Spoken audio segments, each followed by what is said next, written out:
800 సంవత్సరాల చరిత్ర ఉంది.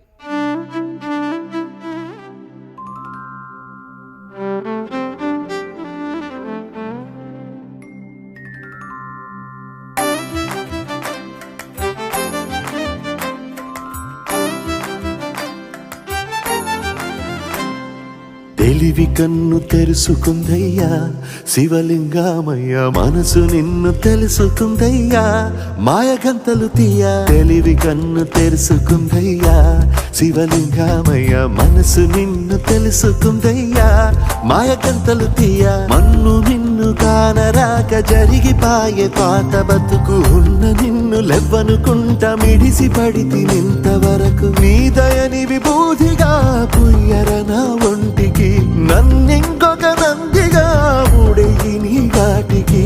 ఏ జనుమ పుణ్యమో నిన్ను చేరుకుంటిరా.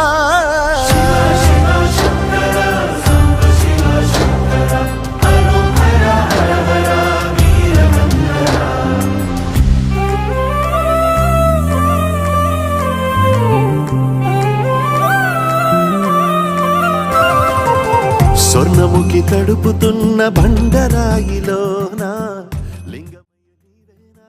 ఫస్ట్ ఆయన నౌకోడు చుద్దలే స్వామి, 2 ఆయన నవనాథులు చుద్దలే స్వామి, 3 ఆయన సారంగధరుడు అనమాట.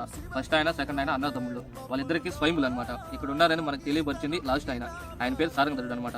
ఇదంతా అడవి అనమాట. ఇప్పుడు ఆయనకి గొర్రెలు ఉంటాయి అనమాట, దాని వెనక కుక్క కూడా ఉంటుంది. ఈ గొర్రెలు అడవిలోకి వస్తూ ఉంటే కుక్కకి కుందేలు కంటపడుతుంది. ఈ కుందేలను తొరుకుంటూ కుక్క కూడా వెళ్తుంది అనమాట. ఇది కుక్క ఎట్టబోయింది అనేది ఏంటంటే వెనక ఈయన ఎదుకుంటూ వస్తాడనమాట. ఈ కుందేలు వచ్చి ఇక్కడ గృహలాగా ఉంటుంది, చిన్న గృహ ఉంది కదా, దాంట్లో వచ్చి జరగడిపోయి ఉంటుంది. కాబట్టి ఈ కుక్క కూడా ఎదుకుంటా 2 ఆడికి వచ్చేస్తుంటాయి.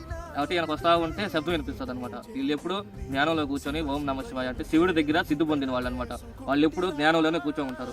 అట్ట వీళ్ళకి వినపడతా ఉంటే ఏందబ్బా ఇక్కడ ఉన్నారని చెప్పి లోపలికి వచ్చి చూస్తే అవట వాళ్ళు ఇలా అప్పుడు పిల్లలు కానీ కాకుండా మామూలుగా ఉన్నారనమాట. కాబట్టి నేను తెలిసాక మేము ఇక్కడ ఉన్నాము, ఇలా ఉన్నారు అని మీరు మాకు చెబితే నువ్వు ఒక 1000 ముక్కలు అవుతావు అని చెప్పి అంటారు. ఈయన మామూలుగా ఇంకా తెలుసుకొని ఊళ్ళోకి వెళ్ళిపోతాడనమాట. ఈయన మామూలుగా ఒక గిరిజనుడు అనమాట. ఈయన ఏంటంటే మాలాగా కాషాయ వస్త్రాలు కట్టుకొని శిలలు పెట్టుకొని ఇంట్లో ఆయన పూజ చేసుకుంటా ఉంటాడనమాట. వాళ్ళ భార్యకి, రాజులకి వీళ్ళందరికీ డౌట్ వస్తుంది, ఏంది ఈయన చేతబుడిలాగా ఏమైనా ఊళ్ళో చేస్తున్నాడు ఏందని. వీళ్ళు గట్టిగా అడిగితే నేను ఇలా చెబితే 1000 ముక్కలు అయిపోయి చచ్చిపోతాను, ఆయన చెప్పవద్దు అని చెప్పి అన్నాడు. లేదురా ఆయన మాకు చెప్పు, మేము కూడా అందరం వెళ్ళి దర్శించుకుందాము అని చెప్పి అనమాట. ఈయన సారంగధరుడు అని ఆయన రాజా నరేంద్ర కుమార్ కొడుకు అనమాట.